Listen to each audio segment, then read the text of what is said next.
Good morning class 11th class विषय समाजशास्त्र के अंदर आज पाठ का नाम है ग्रामीण तथा नगरीय समाज में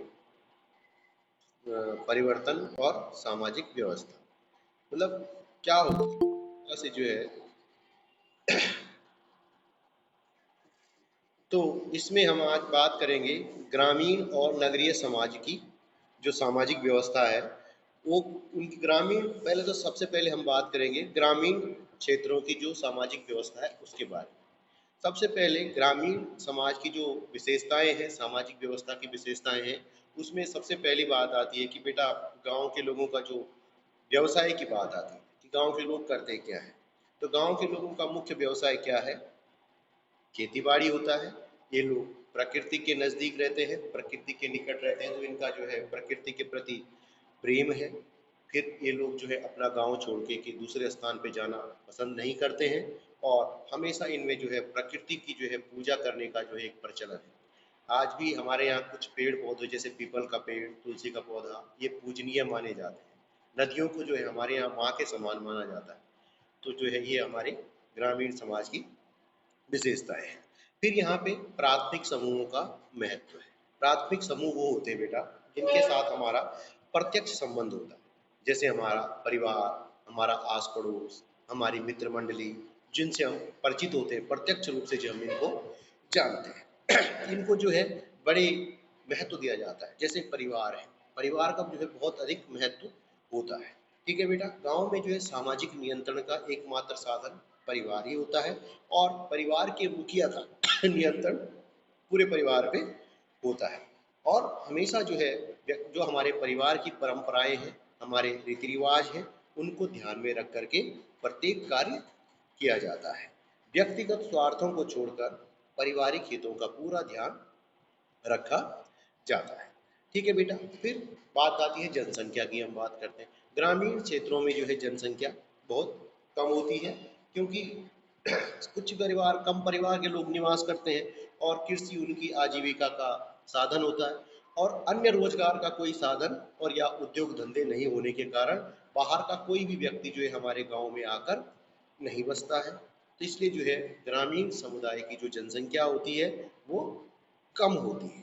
ठीक है, क्योंकि गांव में रोजगार के साधन नहीं है, शहरों में रोजगार के साधन है, तो लोग दूर दूर से शहरों में आते हैं, तो शहरों की जनसंख्या बढ़ जाती है। लेकिन गांव में तो ऐसा कुछ नहीं है, खाली खेती बाड़ी ही है। तो इसलिए जो है दूसरे जगह का आदमी तो हमारे गांव में आ ही नहीं सकता, उसने क्या करने आना है, वहाँ काम ही नहीं है उसके लिए।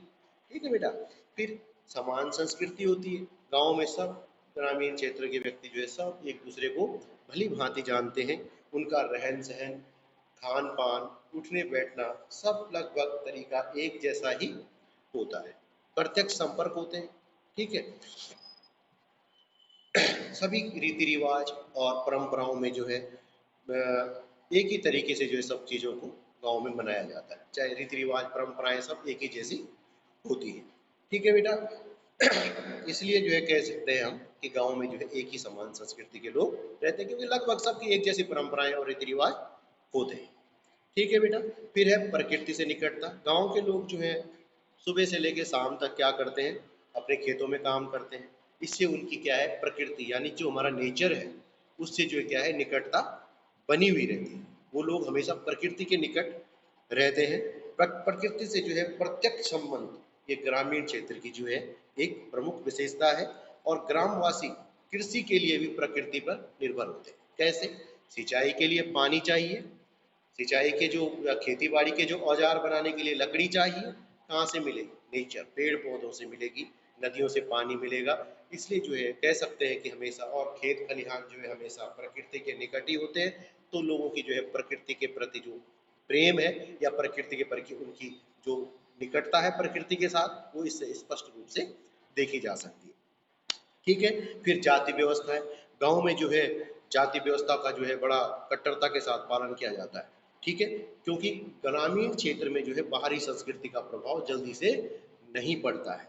ठीक है बेटा, और इसलिए जो है जाति की जितनी भी विशेषताएं हैं, चाहे ऊंच नीच हो, छुआछूत हो, कट्टरता हो, कुछ भी हो, वो गाँव में सबसे अधिक पाई जाती है। ग्रामीण क्षेत्रों का संगठन भी जो है जाति पर निर्भर करता है। ठीक है बेटा।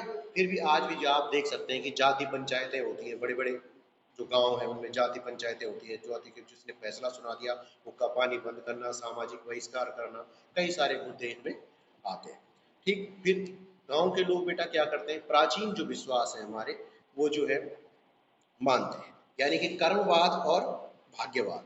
लोग बोलते हैं कि गांव का जो व्यक्ति है वो जो है कर्मवाद में विश्वास रखता है। वो कहता है, उनका ये मानना होता है कि अगर हम अच्छे कर्म करेंगे तो हमें अच्छा फल मिलेगा और बुरे कर्म करेंगे तो हमें बुरा फल ही प्राप्त होगा। तो इसलिए जो है हमेशा गांव में जो ग्रामीण समाज के जो लोग हैं वो लोग कर्मवाद और भाग्यवाद में विश्वास करते हैं। ग्रामीण क्षेत्र में जो है क्या करेगा, मतलब गतिशीलता का अभाव रहता है।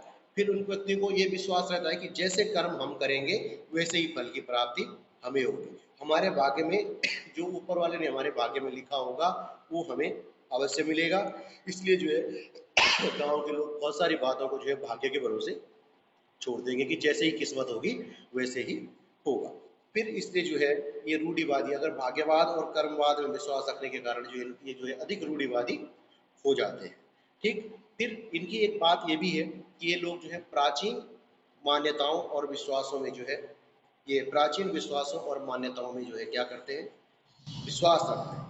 ठीक है बेटा, ये कहते हैं कि ये ग्रामीण क्षेत्र में जो पुरानी भारतीय संस्कृति है वो आपको देखने के लिए मिल जाएगी, जैसे जादू टोना, जंतर अंतर मंत्र करना, भूत प्रेत आदि का प्रचलन आज भी जो है ग्रामीण क्षेत्र में देखने को मिलता है। ठीक है बेटा, ग्रामीण क्षेत्र में जो है शारीरिक रोग, अगर कोई बीमार होता है तो सबसे पहले उसको जो है भगवान के वो कराते हैं या देवता के पास, देवी देवताओं के पास टोना टोटका जो भी करवा के उसका इलाज कराने की कोशिश की जाती है, और तब अंत में जो है डॉक्टर के पास। तो कहने का मतलब है कि ये कहते हैं, इसमें जो है कहने को मिलता है कि जो ईश्वर की इच्छा से जो है व्यक्ति बीमार होता है, गांव के ग्रामीण क्षेत्रों में जो है लोग ये भी मानता है। इसलिए जो है बहुत समय तक उनका इलाज नहीं किया जाता और ये विश्वास किया जाता है कि ये हमारे पूर्व जन्मों के कर्मों का फल है। ठीक है बेटा, तो इसलिए जो है वो जल्दी से उसका इलाज डॉक्टरों के पास न जा करके ये मानते हैं कि भाई हमारे भाग्य में जो लिखा होगा हमें वही मिलेगा। ठीक है, तो इसलिए जो है गांव के लोग भाग्यवादी भी होते हैं। फिर है संयुक्त परिवार। गांव में जो है हमेशा एक संयुक्त परिवार प्रणाली भी पाई जाती है। ठीक, यहाँ पे जो है क्योंकि कृषि एक महत्वपूर्ण कार्य है, एक जो मुख्य कार्य गांव के लोगों का होता है वो खेती बाड़ी करना होता है। तो इसलिए जो है ग्रामीण क्षेत्रों में जो है संयुक्त परिवार की व्यवस्था पाई जाती है, क्योंकि संयुक्त परिवार में जो है अधिक सदस्य होते हैं, कुछ खेतों में काम करते हैं, जैसे जवान लोग घर से बाहर जाते हैं, महिलाएं जो है घर में जो है खाना बनाना, वो जो बुजुर्ग लोग होते हैं वो बच्चों की देख रेख करना, इस तरह से एक श्रम विभाजन की प्रक्रिया पाई जाती है। इसलिए जो है ग्रामीण क्षेत्रों में हम कह सकते हैं कि संयुक्त परिवार की जरूरत भी होती है, क्योंकि खेती बाड़ी है, खेती बाड़ी के लिए अधिक श्रम की आवश्यकता, अधिक सदस्यों की आवश्यकता भी होती है। इसका कारण ये भी हम मान सकते हैं कि जजमानी प्रथा है। जजमानी मतलब कुछ जातियां ऐसी है कि जो कुछ जातियों को जो है सेवा देती है, और सेवा करवाने वाली जाति जो है उनको क्या करती है, आवश्यक वस्तुएं या अनाज अन्य चीजें प्रदान करती है। इसको जो है जजमानी व्यवस्था कहते हैं। उदाहरण के लिए आज पंडित जी पूजा करने आते हैं या कोई व्यक्ति हमारे यहाँ खेती में हल चलाने आता है तो उसको कुछ पैसा या अनाज देके जो है हम उसको विदा करते हैं। तो इस प्रकार की जो है, जैसे कहने का मतलब है जैसे लोहार है, बढ़ई है, दर्जी, धोबी, नाई, ये परिजन कहलाते हैं, और जिनके यहाँ ये सेवा करते हैं वो हो गए जजमान। तो यानी अब तो बेटा ये नियम आ गया कि अब तो इन कामों के बदले पैसे दिए जाते हैं, लेकिन पहले क्या था कि इनको कुछ अनाज वगैरह घर से दिया जाता है। ठीक है, दिया जाता था। अब एक विशेषता और है कि गांव के लोगों का जीवन अत्यंत सरल होता है, उनके जीवन में कोई भी बनावट दिखावट नहीं होती। उनका अंदर और व्यवहार, जो बाहर से व्यवहार होता है वही अंदर का व्यवहार होता है। उनके मतलब ऐसा नहीं है कि मन में जो है कोई खोज कपट नहीं होता है। ठीक है बेटा, और इससे जो है ये इस कारण जो है गांव में शहरों की तुलना में प्रेम व्यवहार ज़्यादा देखने को मिलता है। फिर अनौपचारिक संबंध। ग्रामीण क्षेत्रों में जो है प्रत्येक परिवार जो है प्राथमिक समूह का रूप है। इसमें रक्त संबंध पाए जाते हैं और एक व्यक्ति दूसरे व्यक्ति को प्रत्यक्ष रूप से जानता है, इसलिए उनमें अनौपचारिकता पाई जाती है, मतलब कोई औपचारिकता नहीं है। औपचारिक रूप से मतलब जैसे कोई अंकल मिलते हैं, हेलो नमस्कार, चलेगा, औपचारिकता के लिए करा। लेकिन हमारे पापा मिलेंगे, ताऊ मिलेंगे, चाचा मिलेंगे, तो उनको थोड़ी करेंगे रेस्पॉन्स, तो औपचारिकता नहीं होगी, अनौपचारिकता। क्यों? हमारे प्राथमिक सदस्य हैं और हमारे उनसे जो है जुड़ाव है, अनौपचारिक संबंध है। ठीक है बेटा, आज के लिए इतना ही।